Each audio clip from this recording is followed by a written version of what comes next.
It was a regular day like any other day. Actually, it was beautiful like it is here today. It was a beautiful morning. The sky was blue.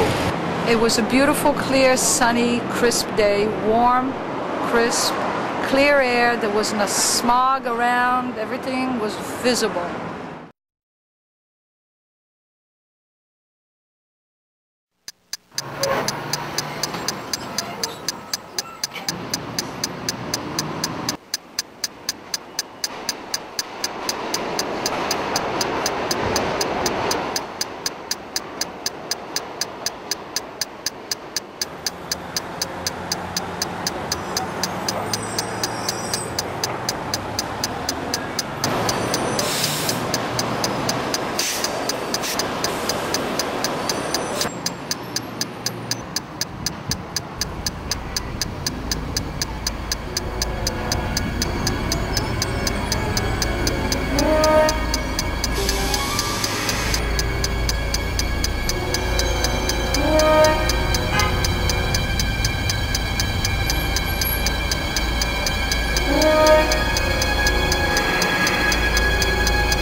I'm Judge Fern Fisher. It's my distinct honor to introduce this reflective video dedicated to the memories of the 3 court officers that the court system lost in the World Trade Center disaster on September 11th, 2001.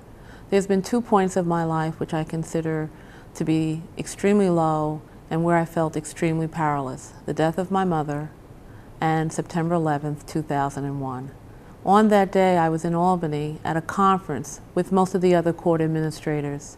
I was having a cup of coffee when I heard about the first plane. Thereafter, we figured out it was terrorism, and the first thing that occurred to me, what was happening to my family back in civil court. I felt like I could do nothing to help. We learned shortly thereafter that 3 court officers were lost, that members of our civil court family lost fathers and sons and cousins and friends. I'm Mickey Shearer, and I'm very proud to have been asked with Judge Fisher to introduce this video, which memorializes the events of September 11th and its impact upon our court family. This gives me another opportunity to say again how proud I am of the extraordinary valor, heroism, and humanity displayed by our employees. This video is a tribute to those values. I got up. It was dark, rather cool morning. The birds were singing beautifully. Took the bus to Port Authority, the train to Canal Street, and walked to the courthouse. I was in the locker room on the 14th floor at 100 Center Street with my brother officers, and we were having our breakfast there, and suddenly we heard a loud explosion. We all went to the window, and we had an unobstructed view of the World Trade Center, the Twin Towers, and we saw one tower was on fire. Well, all breakfast is forgotten now, and we're wondering what has happened. And about 15 minutes later, we noticed an airplane flying very low. And we're looking, and next thing we knew, that plane flew right into the second tower. And it was at that point that we knew we were under attack. Major Reginald Mabane commandeered a couple of jury buses, and a number of officers rushed down to go down to the World Trade Center to lend assistance. On September 11th, as we approached the site, we approached from the north, coming south, as you can see behind the cranes here on West Broadway. We traveled south on West Broadway, and we left our bus about 3 blocks away. At that time, we assisted the NYPD in crowd control, trying to push everyone back past Canal Street. I received a call over my radio that we were bringing out casualties out of Building 5, and that they needed assistance. So I gathered the officers that had come down with me. It was a total of 11 at that time. Officers were assisting carrying those that were injured, and as you can see, as people were coming from further up the towers, the injuries seemed to get more and more severe. There were head injuries, broken bones, burns, started to see. I saw Tommy Juergens, Officer Tommy Juergens, and Officer Mitch Wallace, and Captain Harry Thompson repeatedly run into the building and help carry out the injured from the concourse level under 5 World Trade. We did have some communication with Officer Juergens. It was very brief, but that was cut short at that time.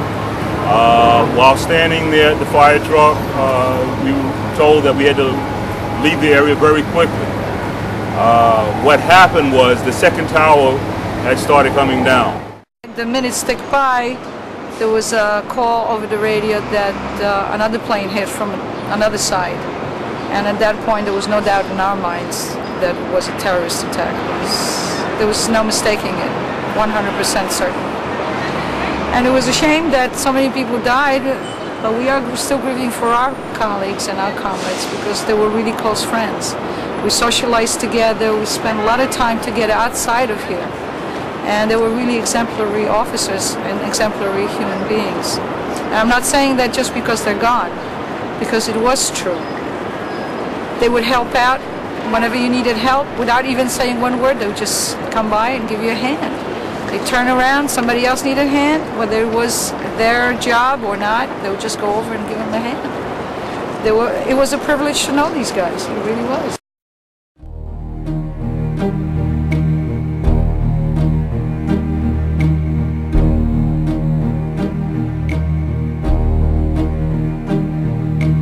Who can say where the road goes, where the day flows, only time? And who can say if your love grows as your heart shows, only time? We were in our office on the 12th floor, and all of a sudden we heard this huge explosion and the whole building shook. And we jumped up and decided to go see what had happened. So we ran up the stairs here and came to this exact spot where we're standing now.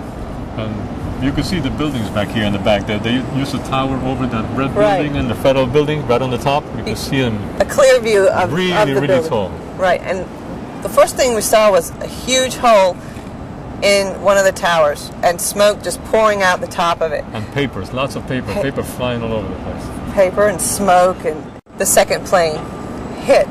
We saw about the plane, 2 but minutes we're later. looking at the building, and it just like this big ball of fire out of the side of the building. And then we said, And then we knew something was terribly wrong. Yeah. This was no accident. I was coming out of the AC&E line at Canal Street and coming up the stairs. There were people pointing up at the sky. I thought it was just typical New York tourists. And I noticed the gaping hole in the building, and someone said a plane had hit. So at that point I was just kind of staring, looking at it, seeing what was going on, and started walking to work down. I got to Broadway. It's when the second plane had just hit. It was a pretty big loud boom. At that point I ran into the building, and we're kind of just wondering what happened, but we knew it was terroristic at that point, considering 2 planes had hit the 2 separate buildings, was our assumption. We all went to our courtrooms and kind of just waiting for word to evacuate or what the next step was. So we had to wait for Albany to get the go-ahead. We closed all courtrooms, got everyone out of the building. Most employees had gone home if they could, and I think room 107 was kind of a waiting area for anyone who wanted to wait in the building. I decided to come in the next day to try and help, dig or whatever help they could use. I know Tommy was missing. That's when they had told me that morning that Harry and Mitch was missing as well, which was a shock. Here's engine 279 stretching a hose line into the World Financial Center building. Both water mains feeding downtown Manhattan were destroyed by the collapses of the Twin Towers. A worker came out of the financial building and told the firefighters that there was a water tower that was loaded up on the roof if you wanted water. My name is Steve Spack. I'm an associate court clerk with the Civil Court City of New York. I work in Kings County, and I'm in charge of the calendar department. On 9/11, I happened to be off that day. I was off for 2 weeks. My wife had a baby girl on September 7th, so I was home taking care of the baby, helping my wife. On 9/11, I responded from Whitestone, Queens to the scene of the World Trade Center, and I am lucky I got there after both buildings had previously collapsed. I continued down the Liberty Street. There was firemen milling around, And then right on Liberty and Broadway, I could see what looked like a part of a skeleton, but there was a lot of smoke. And it was just incredible. I'm looking for a collapsed area, and there was really, I didn't see that much debris other than the streets being filled with papers, and everything was like an ashen gray, like this fine powder all over the place, and pieces of metal strewn about. And to the right was the North Bridge that was collapsed, and part of it collapsed on the cab of Rescue Company 1. And there were damaged fire trucks and overturned vehicles all over the place. It was, it looked like something out of a war movie. It was just incredible. And the firefighters were milling around. This is West Street right here. That's the North Bridge, and to the left of that is the Custom House, number 6. The North Tower would have been right where up front of Ladder 5 and where the North Bridge was. And if you look up there, it's just smoke. You know, you see them with some water they had, probably from the fireboat. And this was taken probably, at this point, about probably a half hour from when the buildings collapsed. And it was total disarray, and they were doing the best they could. And I knew a lot of people were lost just by looking at this thing. A lot of firemen were missing. I knew it was bad. I knew it was real bad, but I didn't really know exactly what the final count would be. And it was just a total destructive, incredible sight. After I'd heard that 2 planes had hit into the World Trade Center, I headed downtown. Already thousands of people were on these streets making a mass exodus uptown to get away from what would soon be called Ground Zero. I continued downtown along Nassau Street, and when I ended up around here, all of a sudden I heard a rumbling sound and a lot of people screaming. I looked behind me and I could see this dust cloud billowing at me incredibly fast. They're saying like 60 miles an hour. So I did the only thing I could think to do, which was run. This is the wall that I went to when the cloud enveloped me. I stayed there for a few moments trying to catch my breath, and I could hear the bells of Trinity Church in the distance. There was a woman next to me sobbing, so I made my way over to her to tell her that everything was going to be okay, even though I wasn't sure at that moment if things really were going to be okay. But then I heard voices coming from down the block, and I took her hand and made my way over down to those voices. Everything was in darkness, lit only by the street lights that had gone on, sensing the darkness that had been caused by the dust cloud. We followed our way down here until we made it to this Charles Schwab office over here, going inside for sanctuary where people offered us bottles of water, and towards the sink where we were able to wash off and wait for the dust cloud to settle.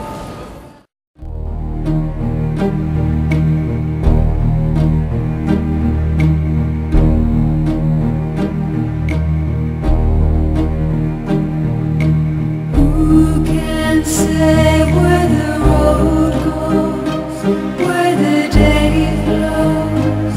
Only time. And who can say if your love grows as your heart shows? Only time.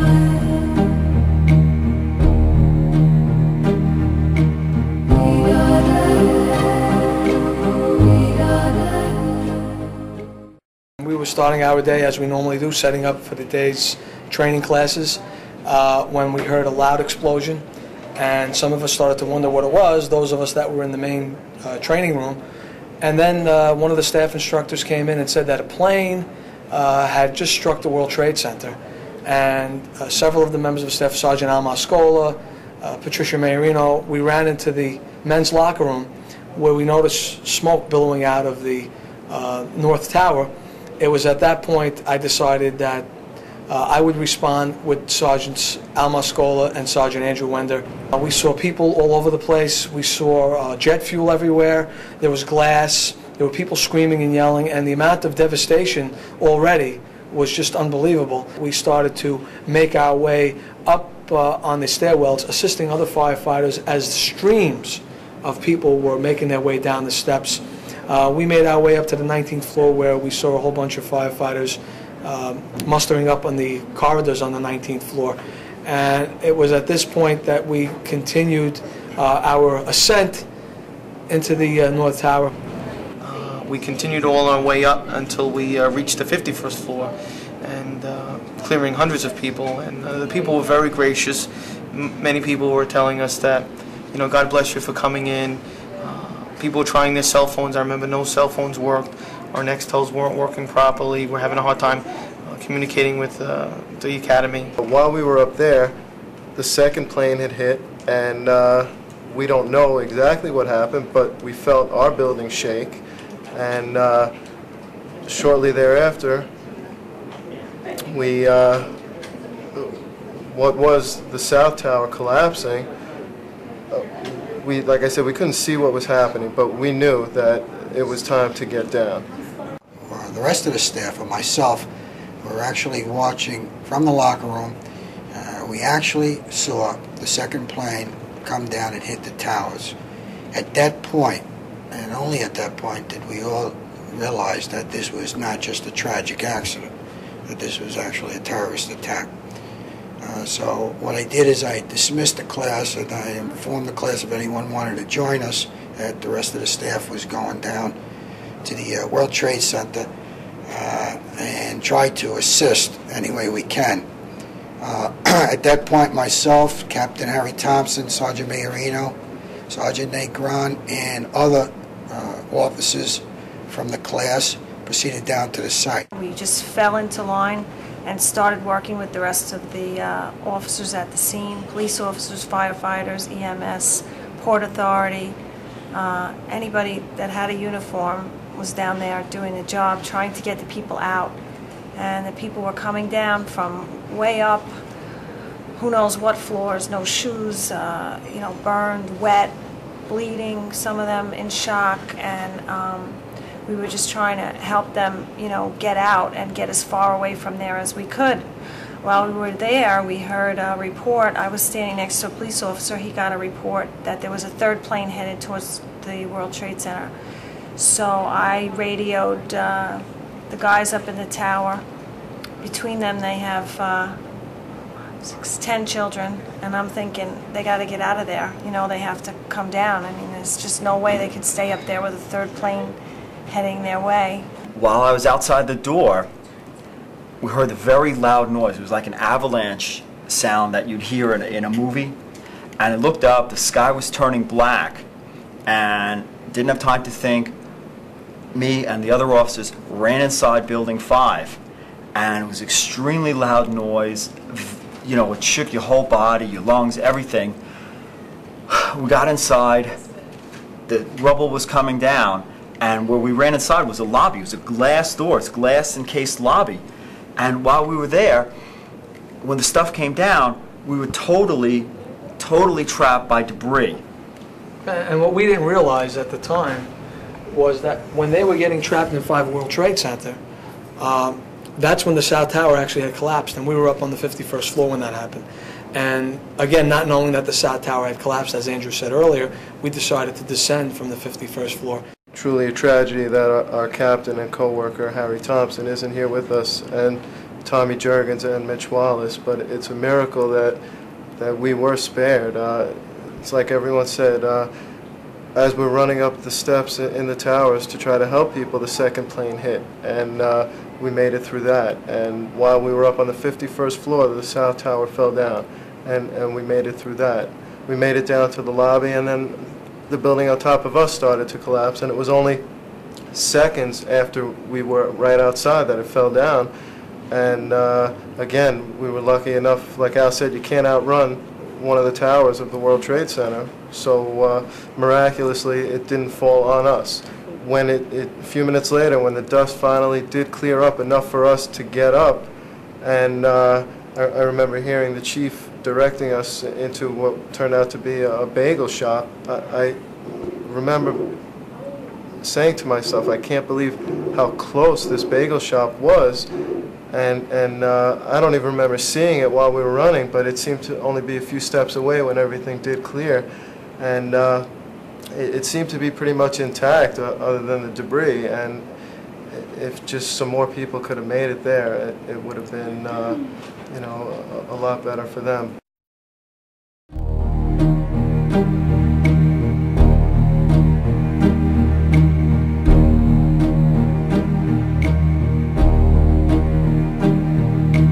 Who can say where the road goes, where the day flows? Only time.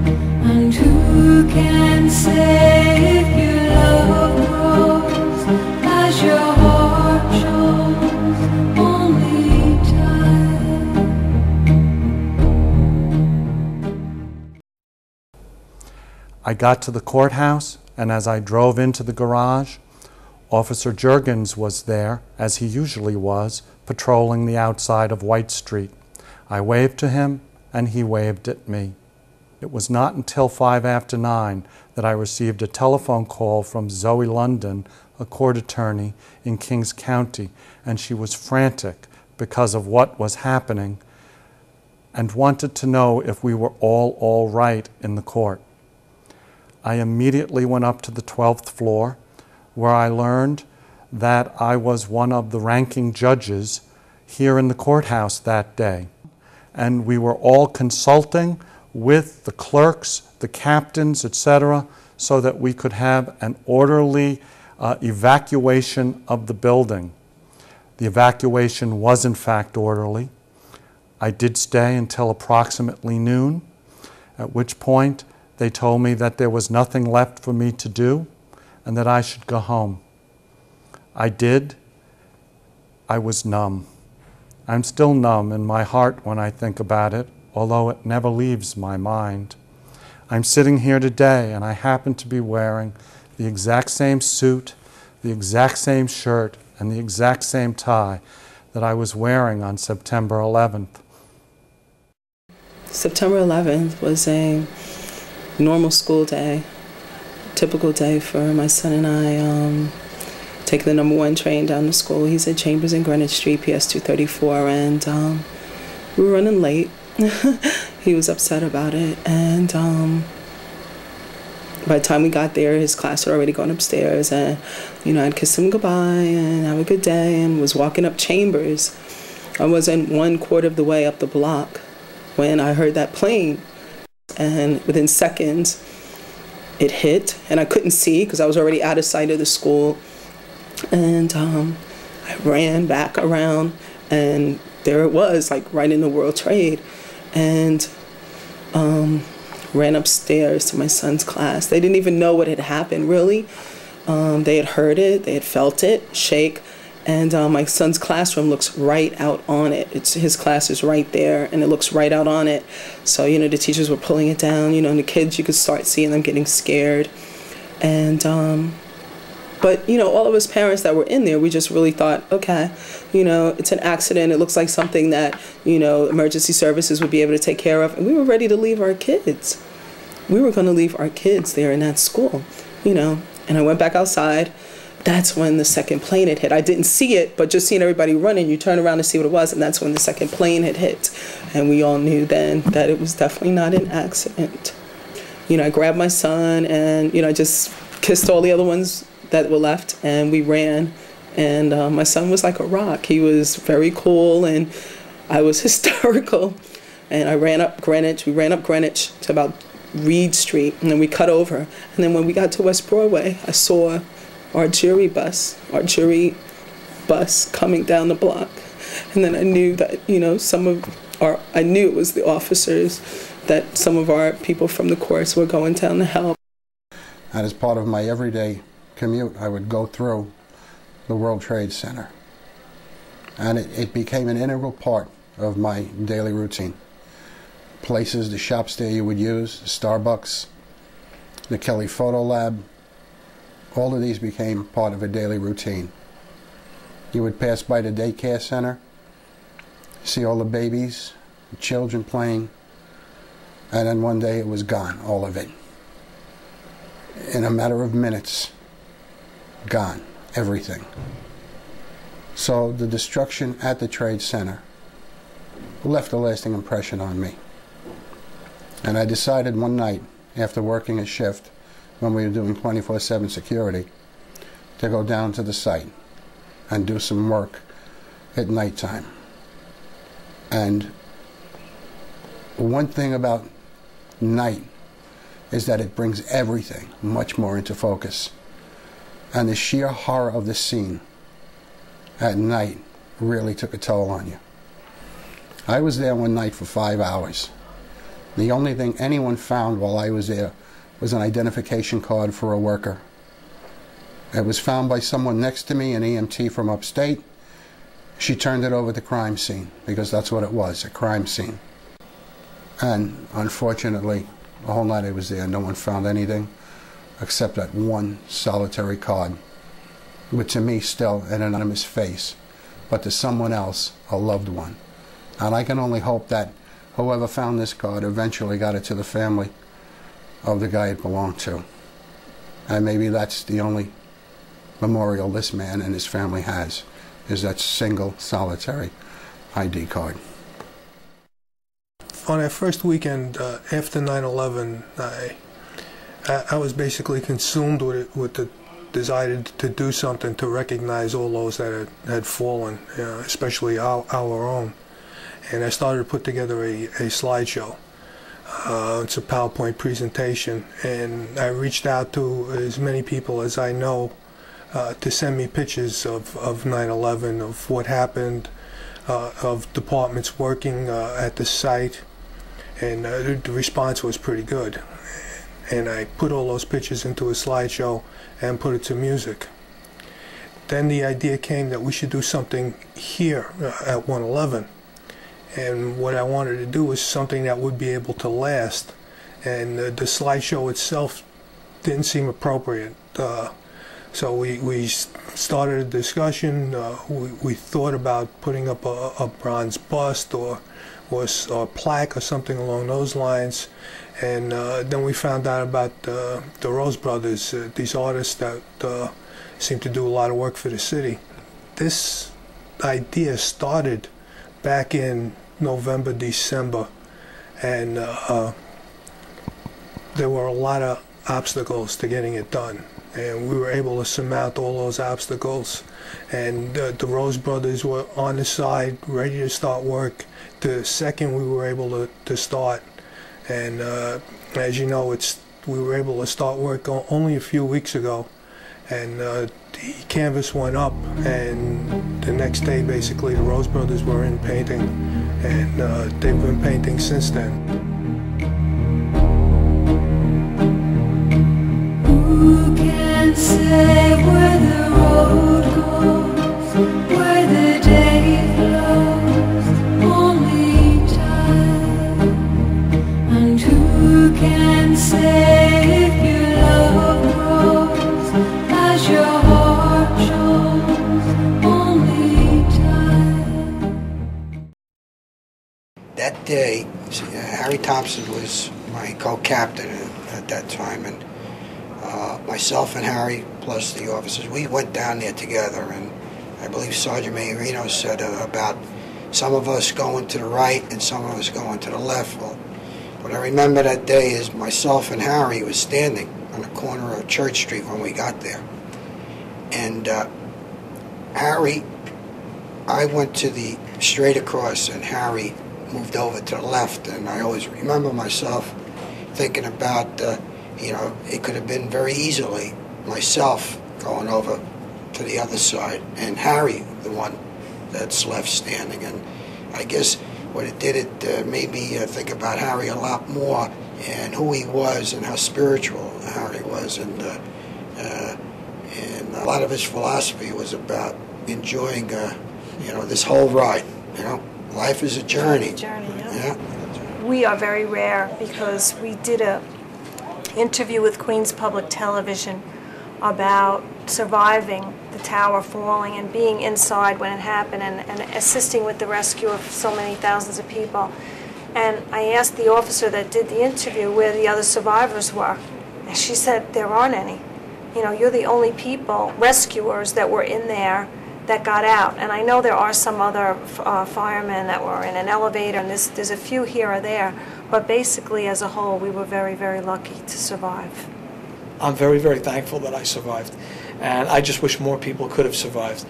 And I pray every day that somehow the country will continue on, and that we never suffer a tragedy like this ever again. It was a very bad experience. I mean, to this day, when I drive in the morning, when we drive in the morning, and every day we pass where the trade centers were. And you miss it, You can't help but think about it every single day, and it just hurts my heart. The reason I came to 111 was because of Captain Harry Thompson, whom I was sorely missed.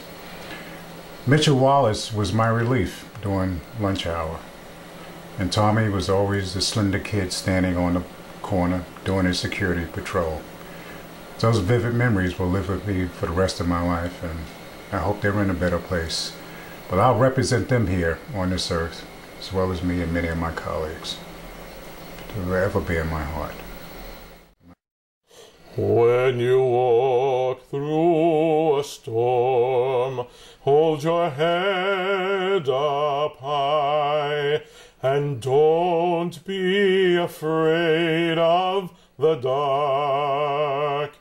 At the end of a storm is a golden sky, and the sweet silver song of a lark. Walk on through the wind, walk on through the rain, though your dreams be tossed and blown. Walk on,